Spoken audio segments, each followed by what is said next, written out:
Now that China's delivered bags of pro-growth goodies for its struggling economy, the question now is, will reluctant consumers take the stimulus bait and shop, or continue to lie flat and hold back over this week-long National Day holiday? If you look at the holiday data, right, so consumption data, high-frequency data, they are okay in the past holidays, particularly in terms of the number of people traveling.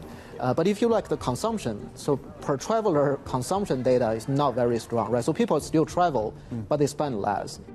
No doubt a stimulus-juiced stock market, lowered borrowing costs, relaxed home buying rules, and rare cash handouts to some and subsidies for jobless new graduates do help. But do they adequately address demand shortfalls and longer-term structural issues? It's not enough to change the whole economic dynamic yet. Domestic demand or anything stimulating the consumption side remains absent. Simply put, the Chinese consumer is becoming much more value conscious. And that's being felt across the economy, including in the hospitality sector.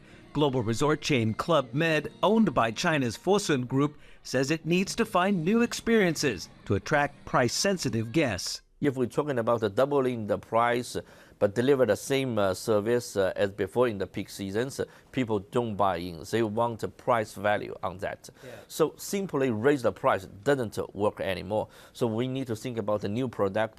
Like bringing the Alps indoors to a massive facility tied to a Club Med an hour outside of China's financial capital. Never did I ever expect to ski in Shanghai. Opened less than a year ago, it's one of the largest indoor ski and boarding slopes in an otherwise flat coastal eastern China. Following the Beijing Winter Olympics, winter sports are increasingly popular. This is a 91,000 square meter facility, and as you can see, there's no shortage of customers, even though the price tag is not cheap. You have the Club Med next door, so one night room in the hotel plus 1 day skiing is about $360 US. Not cheap, but it does offer year-round outdoor leisure sports, well, actually indoor.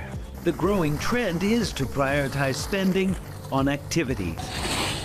That's true. Yes, buying stuff and clothing is more expensive. Some experience-related consumptions, partially also related to travel, so like outdoor spending, outdoor apparel, even it's super expensive, but selected brands are still doing really well. Like the newbies on the bunny slopes, consumer caution is perhaps warranted when the economy is, well, going downhill. We'll see if an avalanche of stimulus and nerve get the mojo flowing again. It's all about confidence. It's all about confidence. Stephen Engle, Bloomberg News, Jiangsu Province, China.